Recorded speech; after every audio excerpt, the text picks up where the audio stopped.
साइंसदानों का नया कारनामा, हवा में मौजूद नमी से बिजली बना डाली। तफसीलात के मुताबिक साइंसदानों ने हवा में मौजूद नमी से बिजली के हुसूल में कामयाबी हासिल कर ली है, जो कि माहौल दोस्त तवानाई के हुसूल की जानिब अहम पेशरफ्त है। अमेरिका की यूनिवर्सिटी ऑफ मैसाचुसेट्स के माहिरीन के मुताबिक वो हवा में मौजूद नमी से मामूली मिकदार में मुसलसल बिजली का करंट बनाने में कामयाब रहे। उनका कहना था कि ये दरियाफ्त 2018 में हादसाती तौर पर हुई थी, जब उनकी टीम हवा में नमी के हवाले से एक सादा सेंसर बनाने की कोशिश कर रही थी, मगर उनके साथ काम करने वाले तालिबे इल्म डिवाइस का प्लग लगाना भूल गए थे। तहकीकी टीम ये देखकर हैरान रह गई कि नैनो वायर्स पर मबनी डिवाइस बिजली के कनेक्शन से मुंसलिक हुए बगैर भी बरकी सिग्नल बनाती रही। इस तहकीक के नताइज मई 2023 में जारी किए गए थे। इस डिवाइस का हजम एक अंगूठे के नाखून जितना था और ये वो मुश्किल 1 माइक्रोवाट बिजली बनाने की सलाहियत रखती है। माहिरीन के मुताबिक घरों को इस जरिए से बिजली फराहम करने के लिए अभी काफी काम करना बाकी है। इस टेक्नोलॉजी पर मबनी डिवाइस को एयर जेन का नाम दिया गया है।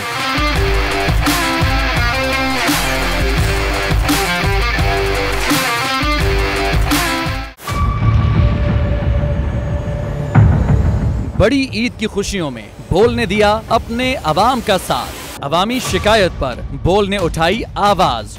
उधर पेशावर में आलाइशों को ठिकाने लगाने के लिए WSSP का खुसूसी ऑपरेशन शुरू हो गया है, जिसमें 3259 एहलकारों समेत 683 गाड़ियां हिस्सा ले रही हैं। बोल की खबर पर इदारों ने भी कसली कमर, लिया एक्शन। लाहौर में मुख्तलिफ मकामात पर आलाइशें जो है वो हमें सड़कों पर दिखाई दे रही थी, लेकिन उसके बाद जो LWMC है उनका अमला जो है वो उसके बाद फील्ड में निकला और उसके बाद आलाइशों को हटाने का सिलसिला जो है वो शुरू कर दिया गया, क्योंकि बोल है पाकिस्तान का नंबर 1 न्यूज चैनल। सब्सक्राइब करें और बेल दबाएं ताकि कोई खबर रह न जाए।